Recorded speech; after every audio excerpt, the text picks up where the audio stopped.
좋아요, 구독. 미국 시장 그리고 암호화폐 시장 함께 하루하는 순서입니다. 오늘도 더드림 에센스의 정혜성 전문가 함께 하겠습니다. 안녕하세요. 예, 안녕하세요. 정혜성 전문가입니다. 지금 전쟁이 발발했는데 미국이 그래도 잘 버텼습니다.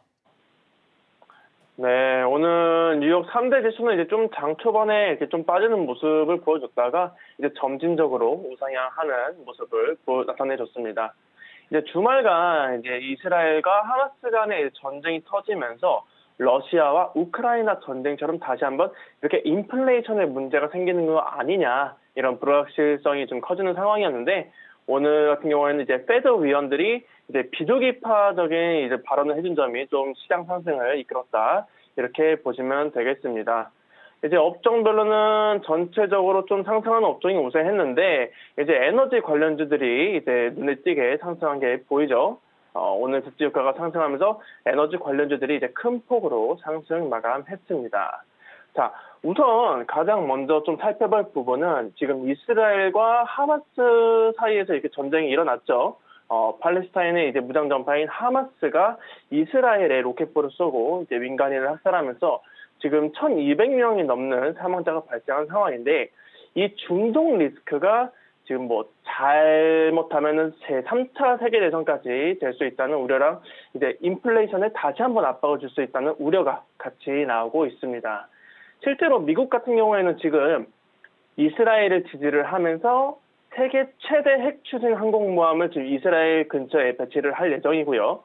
미국과 영 사이가 좋지 못한 이런 이란 같은 경우에는 전쟁에 이제 개입을 하지 않았다고 밝히긴 했지만은 여전히 이렇게 팔레스타인의 그 하마스 세력을 지지하는 입장이라 세계적인 이런 대립이 더 격화될 수 있다는 분석이 같이 나오고 있습니다. 자, 그리고 오늘 WTI 그리고 브렌트유가 전쟁의 여파로 좀 상승을 했습니다. 4% 가까이 상승을 했는데, 지금 같은 상황이 지금 계속해서 이어진다고 한다라면 이제 국제유가 공급도 같이 좀 어려워지면서 인플레이션을 좀 끌어올릴 수 있다고 전망을 하고 있습니다. 일단 그나마 좀 다행인 점은 지금 이스라엘이 원유 생산지는 아니라서 크게 영향을 끼치지 않을 것 같은데, 문제는 이란이 이런 하마스를 좀 지원을 하기 시작한다면은 전 세계 석유의 이제 20%가 이제 지나다니는 이제 호르무즈 해협을 봉쇄할 가능성이 높아가지고 국제유가 가격이 좀 불확실성을 점점 키우고 있는 상황이다, 이렇게 볼 수가 있겠습니다. 자, 이렇게 안 좋은 환경임에도 불구하고 이제 오늘 시장이 상승할 수 있었던 거는 아까 말씀드렸다시피 이제 페드 당국자들이 이런 비둘기적인 발언을 해주면서 투자자들의 우려를 조금 가라앉혔기 때문인데요. 오늘 같은 경우에는 이제 콜럼버스 데이를 맞아가지고 이제 채권 시장이 휴장이었지만 그동안 이제 국채 금리가 이제 눈에 띄게 많이 올랐었잖아요. 그 부분에 대해서 언급을 해줬기 때문입니다. 이제 페드 부의장이 필립 제퍼슨 같은 경우에는 국채 금리가 상승함에 따라서 이제 금융 여건 긴축을 인지하고 뭐 향후 정책 방향을 평가할 때 이제 국채 금리를 염두에 두겠다고 말을 했고요.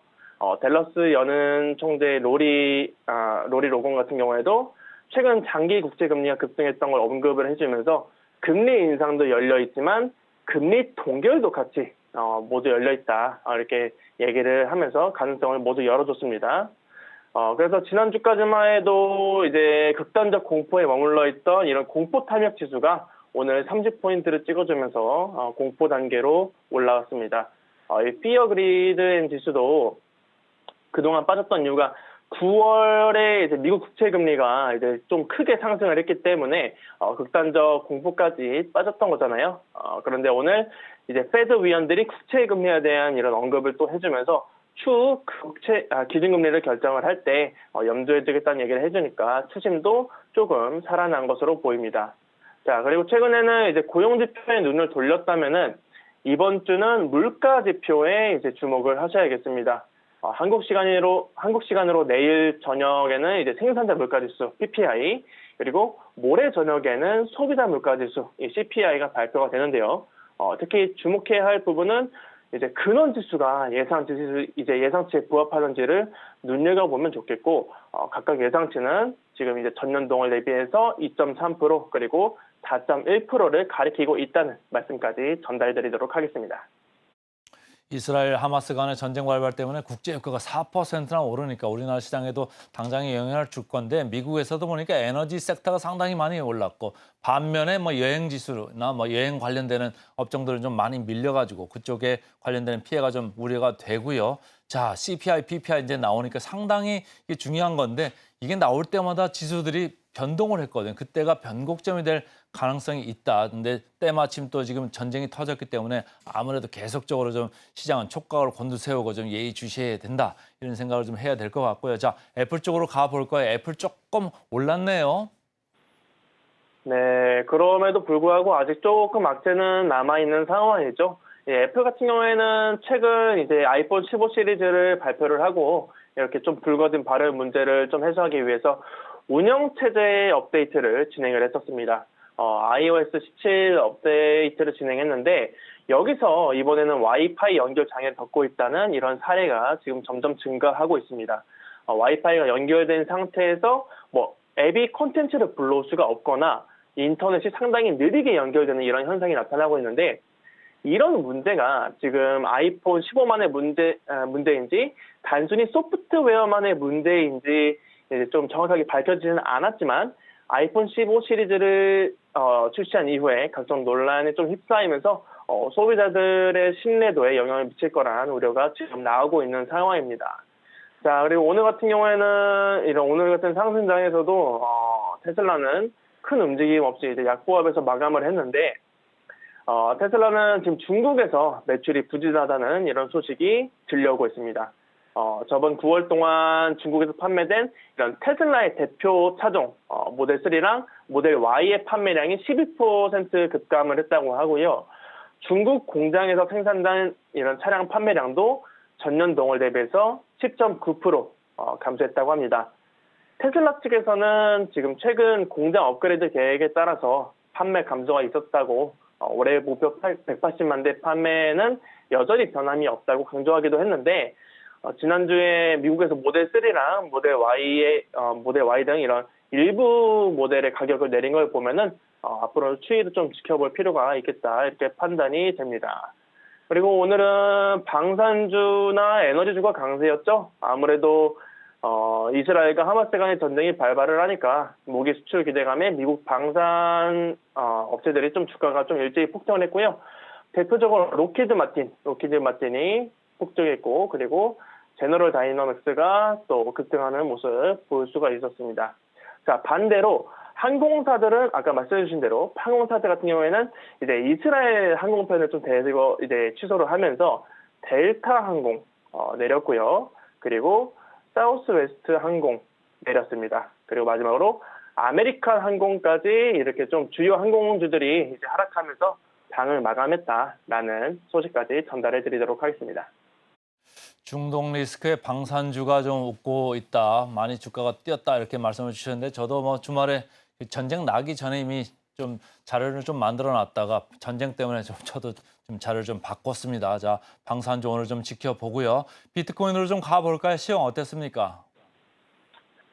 최근에 이제 금융시장이 좀 불안한 모습을 보여주면서 이제 대체 자산인 이제 암호화폐 시장이 좀 그쪽으로 좀 수급이 몰렸었죠.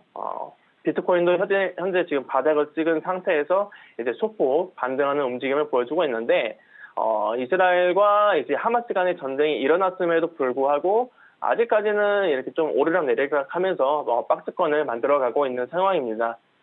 추후에 이 전쟁이 이제 얼마나 커질지는 모르겠지만은, 미국 증시가 이렇게 좀 불안한 모습을 계속해서 보인다면은 투자자들은 이제 주식시장을 회피해서 암호화폐 시장으로 발을 옮기지 않을까 이런 생각을 하고 있고요. 그러면서 주요 암호화폐들이 더 큰 반등을 보여줄 수 있는 모멘텀도 나와줄 수 있겠다 이렇게 전망을 하고 있습니다. 자, 뭐 대표적으로 국내만 하더라도 지금 점점 이제 가상자산 시장에 눈을 돌리는 투자자분들이 지금 많은 것 같은데요. 금융정보분석원이 어제 2023년 상반기 가상자산 사업자 실태 조사를 결과를 발표를 했는데 올해 이제 상반기까지만 보더라도 가상자산 시가총액이 28조 원으로 지난 2022년 말에 대비해서 46% 늘어났다고 분석을 했습니다.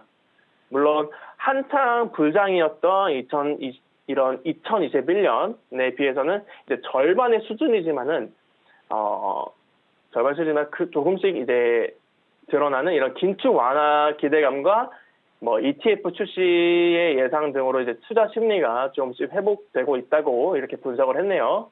하지만 이런 거래를 지원하거나 중단되는 이제 코인들도 그만큼 늘었다는 점, 그리고 미국이나 유럽 연합에서는 최근 이런 가상자산에 대한 규제도 강화를 하고 있잖아요. 이런 부분들은 가격 변동성을 점점 키울 수 있으니까 투자에는 좀 주의가 필요하다라고 밝혔습니다. 자, 그리고 리플 관련해서도 이슈가 하나 있었습니다. 미국의 친 리플 변호사로 이제 유명했던 이 제레미 호건 변호사가 이틀 전에 X에다가 현재 진행 중인 이제 SEC와 리플렉스 간의 소송이 이런 시나리오를 예측을 했는데 되게 상당히 여러 시나리오들을 내비쳤거든요. 그런데 최종적으로는 2027년 6월에 이 소송이 종결될 것으로 전망을 했습니다. 지난 7월에 이제 리플 증권성 관련해서 법원이 약식 판결을 내렸고 이후에 항소는 2025년이 돼야 좀 가능하기 때문에 아무래도 최종 항소에 대한 판결은 이제 2026년 이전까지는 나올 수가 없을 거라고 하고요. SEC나 리플렉스 뭐 어느 쪽이 좀 승소를 하더라도 이후 추가적인 소송이 좀 이뤄질 거기 때문에 2027년 6월에 이 사건이 종결될 거로 전망했다는 이슈까지 전달을 드리도록 하겠습니다. 오늘도 암호화폐 시장 잘 들었습니다. 고맙습니다. 네, 감사합니다.